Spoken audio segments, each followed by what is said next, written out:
From the outside, Pooh Shiesty's rise looks like a classic rap success story.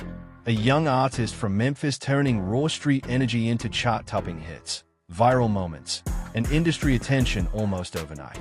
But behind the music, behind the headlines, and far beyond what fans usually see, there's a deeper story that rarely gets told. A story involving family ties, quiet power moves, loyalty tested under pressure, and an influence that stretches much further than the booth. Because Pooh Shiesty didn't rise alone, and the foundation behind him may be far more strategic than anyone realized. For years, fans focused on the image, the cold stare, the gritty lyrics, the unmistakable Memphis sound. But while the spotlight stayed locked on the artist, a quieter operation was unfolding in the background. People close to the situation have long whispered about a tightly knit circle that protected, guided, and sometimes controlled the direction of Shiesty's career. Not just friends, not just street connections. Family, a unit that understood how the industry works, how power moves are made, and how influence can be exercised without ever stepping in front of a camera. As Pooh Shiesty's fame grew, so did questions. How did certain doors open so fast? Why did alliances form so quickly?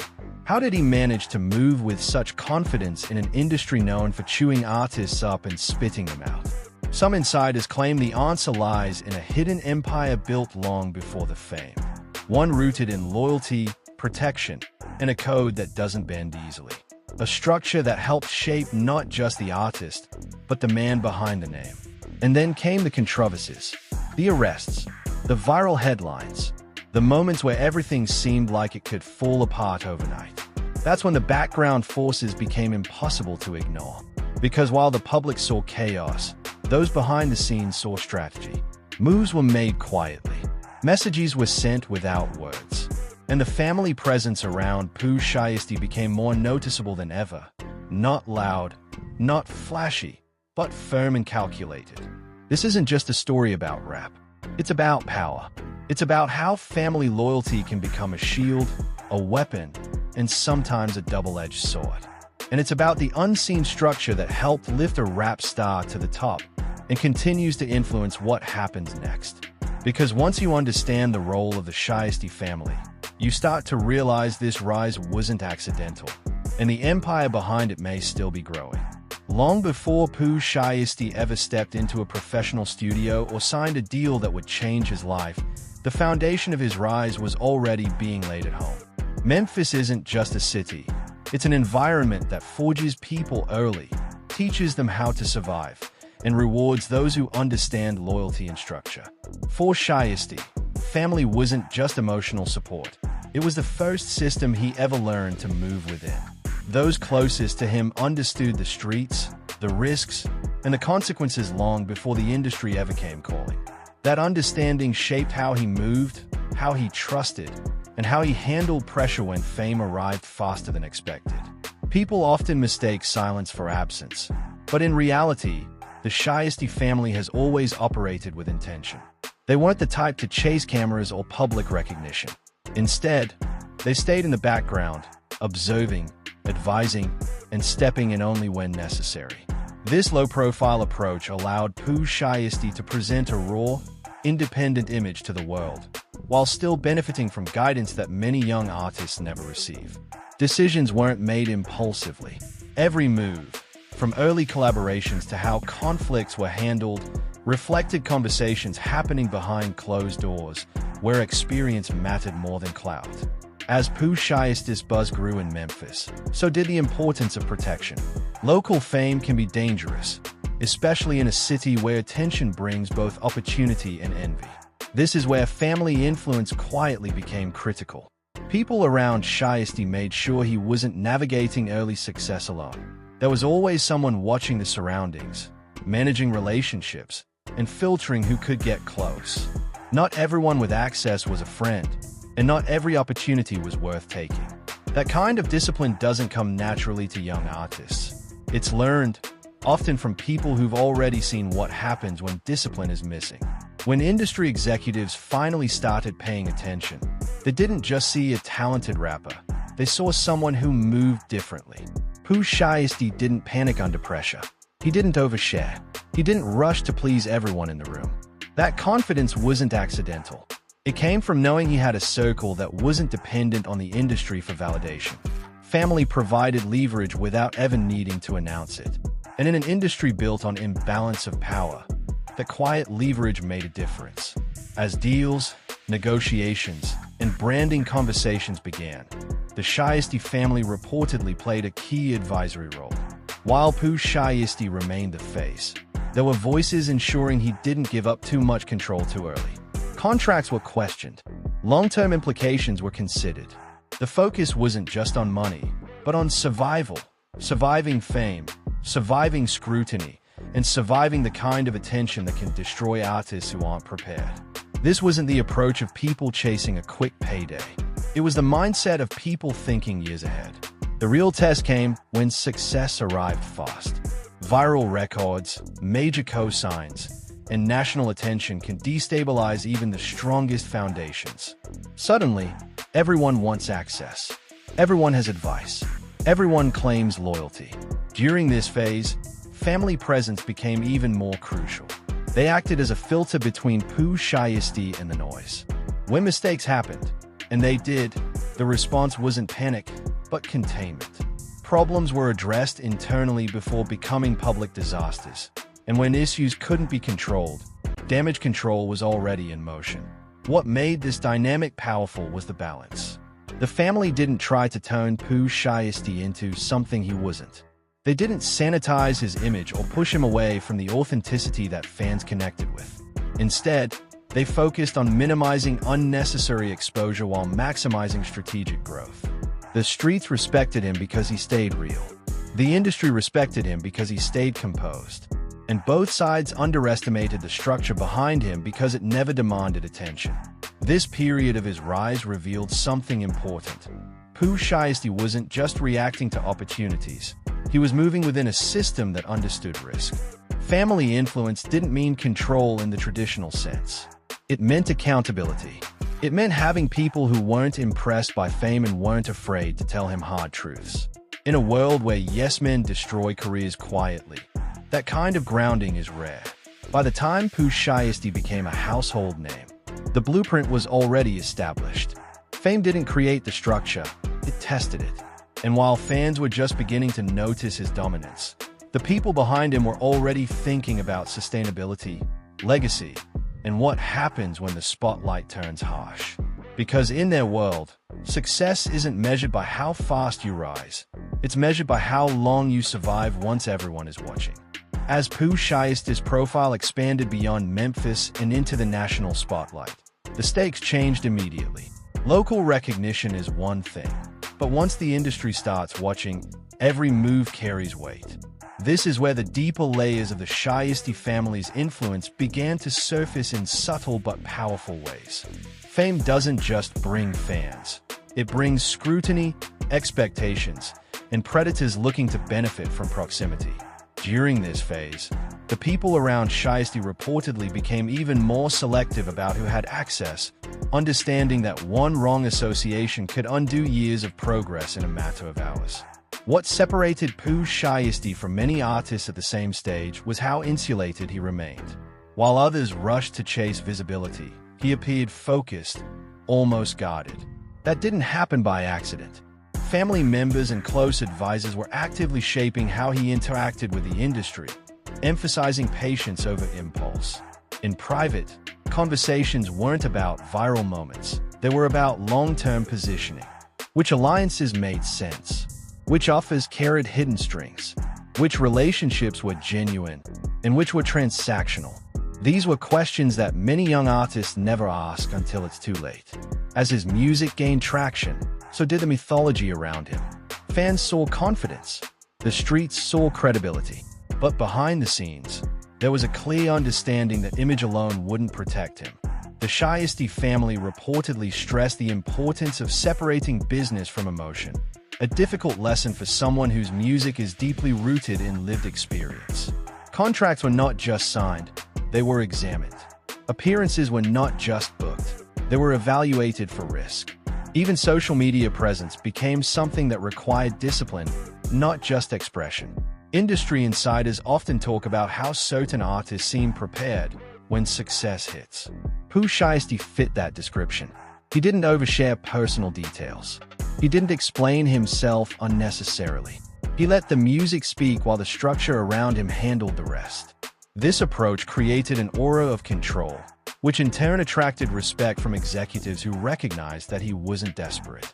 Desperation is weakness in the music business, and Shiesty never appeared desperate, because he didn't have to be. At the same time, the family dynamic wasn't without tension. Protecting an artist at that level requires difficult conversations, and not all of them are easy to hear. There were reportedly moments where creative freedom clashed with caution, where ambition pushed against restraint. Pooh Shiesty wanted to move fast, capitalize on momentum, and assert his dominance. The people around him wanted to make sure that speed didn't turn into recklessness. That push and pull is common in rising empires, and how it's handled often determines whether success is temporary or lasting. As collaborations and cosigns started rolling in, the Shiesty family's strategic mindset became even more evident. Not every feature was accepted. Not every opportunity was embraced. Some were delayed intentionally. Others were declined quietly. To outsiders, it might have looked like missed chances. To those inside the circle, it was about protecting brand integrity. Every association sends a message, and the message they wanted was consistency, strength, and seriousness. That level of intentionality is rare, especially for artists still early in their careers. Then came the pressure of expectations. Once the industry decides you're next up, the room for mistakes shrinks. Every lyric is analyzed. Every move is questioned. This is where family loyalty becomes more than emotional support. It becomes psychological armor. While critics debated his future, Pooh Shiesty had people reminding him of who he was before the fame and who he needed to remain after it. That grounding helped him navigate moments where public opinion shifted quickly, something that has broken many promising careers. Behind closed doors, discussions weren't just about music anymore. They were about legacy, about what kind of figure he wanted to be remembered as, about how to maintain respect in the streets without sabotaging longevity in the industry. These conversations shape decisions that fans never see but feel the effects of. The consistency in his image, the firmness in his responses, and the refusal to be pulled into unnecessary drama all reflected a deeper code being enforced behind the scenes. But with power comes risk. The more influence the Shiesty family exerted, the more responsibility they carried. Any miscalculation would be magnified by fame. Any internal conflict could spill into the public. And as the empire grew, so did the pressure to maintain control over a narrative that was no longer just theirs. Fame introduces chaos, and even the strongest structures are tested by it. This stage of Pooh Shiesty's rise wasn't just about becoming famous. It was about consolidating power. The music opened the door, but it was the structure behind him that helped keep it open. While fans focused on chart positions and viral moments, the real work was happening quietly, shaping a career that wasn't meant to burn out quickly. Because in the Shiesty family's vision, success wasn't about one hit or 1 year. It was about building something that could withstand storms, scrutiny, and time itself. As Pooh Shiesty's career continued to climb, the environment around him became more volatile. Success attracts attention, but it also attracts opposition, jealousy, and expectations that can turn supportive spaces into pressure chambers. This was the phase where the Shiesty family's role shifted from building momentum to managing damage. Fame no longer felt theoretical. It was real, constant, and unforgiving. Every public appearance, every lyric, and every association carried consequences that extended far beyond music. The legal troubles that eventually surfaced didn't appear out of nowhere. To those watching closely, the warning signs had been there. The tension between street reality and mainstream visibility, the challenge of maintaining authenticity without inviting risk. When headlines began to dominate conversations, the narrative around Pooh Shiesty threatened to overshadow the artistry. This is where the family structure faced its most serious test. Loyalty became more than words. Decisions had to be made quickly, quietly, and with long-term consequences in mind. Behind the scenes, the Shiesty family reportedly shifted focus toward containment. Public silence became a strategy. Statements were measured or avoided entirely. While fans demanded explanations and critics rushed to judgment, the inner circle prioritized protecting Pooh Shiesty from saying or doing anything that could worsen his situation. In moments like these, chaos is contagious. One emotional reaction can spiral into irreversible damage. Discipline, not defense, became the guiding principle. The pressure wasn't just external. Internally, the weight of expectations grew heavier. Fame amplifies mistakes, and legal scrutiny has a way of exposing cracks in even the strongest foundations. This period reportedly forced difficult self-reflection within the family unit. What could have been prevented? Which lines had been crossed too casually? Where had ambition outrun caution? These weren't conversations meant for the public, but they shaped how the situation was handled moving forward. What stood out during this phase was the refusal to let panic dictate strategy. Many artists crumble when faced with legal pressure, making desperate moves to save their image. Pooh Shiesty's response, or lack of response, suggested a deliberate decision to let time, not noise, do the work. That restraint wasn't just personal, it was collective. The family understood that narratives change, attention fades, and survival often depends on patience rather than reaction. At the same time, loyalty was tested in ways that fame rarely prepares people for. Some relationships weakened under scrutiny. Others disappeared entirely. When the stakes rose, only those with real commitment remained. For Pooh Shiesty, this served as a harsh but clarifying filter. The circle became smaller, but stronger. Family, once again, proved to be the most reliable constant in an environment where alliances shift overnight. The public saw an artist in trouble. The streets saw a figure under pressure. But behind the scenes, the focus remained on preservation, not just of a career, but of identity. The Shiesty family wasn't interested in rewriting who Pooh Shiesty was to make the industry more comfortable. Instead, they focused on controlling exposure, limiting damage, and preparing for a future beyond the immediate crisis. This period also reshaped how the empire behind him operated. Risk assessment became stricter, access became more limited. Every interaction was viewed through the lens of consequence. Fame had taught its hardest lesson. Visibility is vulnerability. And while that vulnerability couldn't be eliminated, it could be managed. The family adapted, not by abandoning the foundation they had built, but by reinforcing it. As the storm intensified, something unexpected happened. The narrative began to shift. Silence created space for speculation, but it also prevented self-inflicted wounds. Fans debated, critics argued, and the media cycled through theories. Meanwhile, the structure held. Pooh Shiesty didn't disappear. He endured. And endurance, in a culture obsessed with instant outcomes, is its own form of power. This chapter of the story revealed the true purpose of the hidden empire behind him. It wasn't just about getting to the top. It was about surviving the fall without losing everything. Because in the world of fame, everyone talks about the climb, but only a few are prepared for what happens when gravity pulls back. As time passed and the initial shockwaves began to fade, a new phase quietly took shape around Pooh Shiesty. One defined less by headlines and more by recalibration. This was the period where the Shiesty family's long-term thinking became most visible, even if the public barely noticed it. When the noise dies down, that's when real decisions are made. While outsiders assumed everything had stalled, the structure behind him was actively repositioning, understanding that survival in the industry isn't about constant visibility, but about timing your re-entry with precision.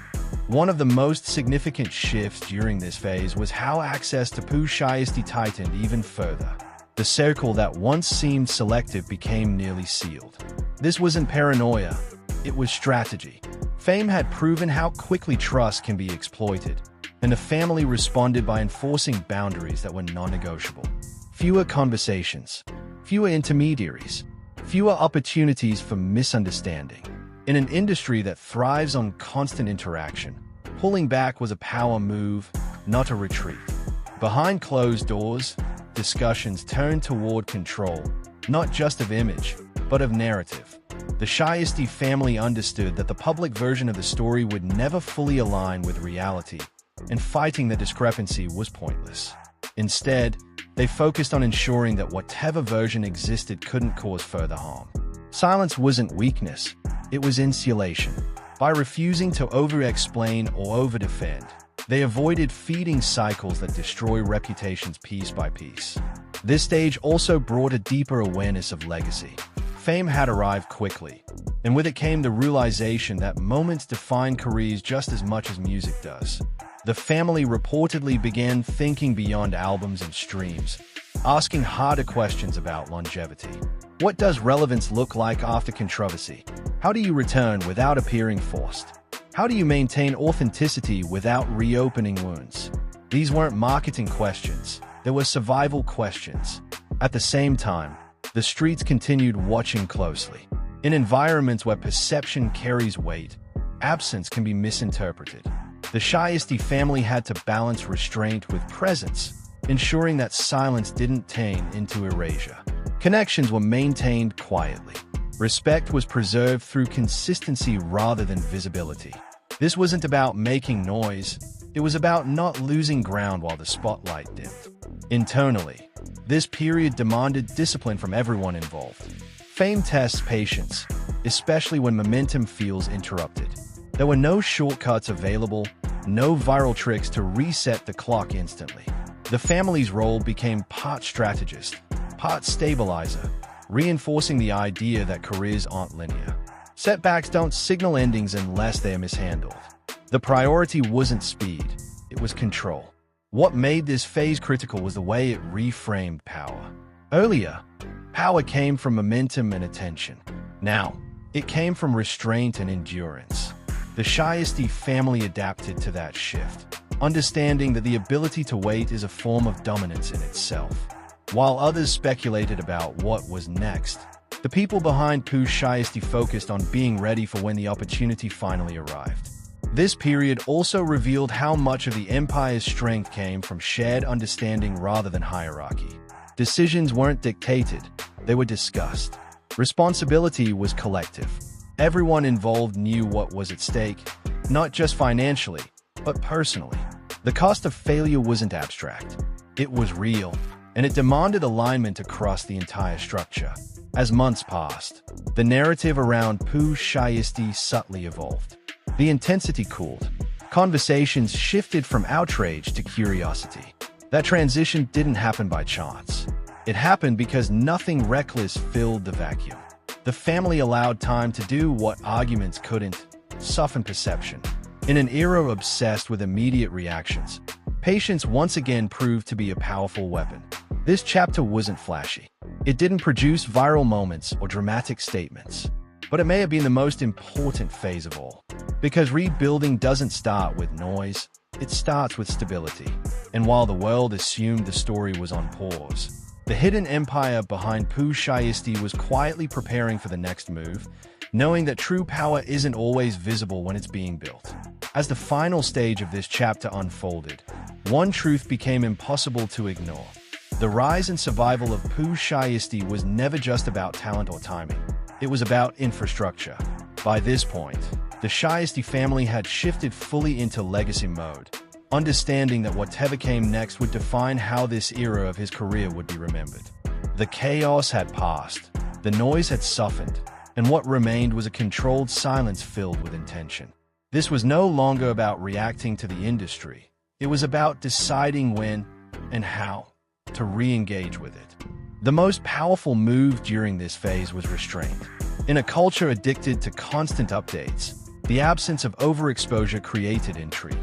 Fans began asking questions again, not out of controversy, but curiosity.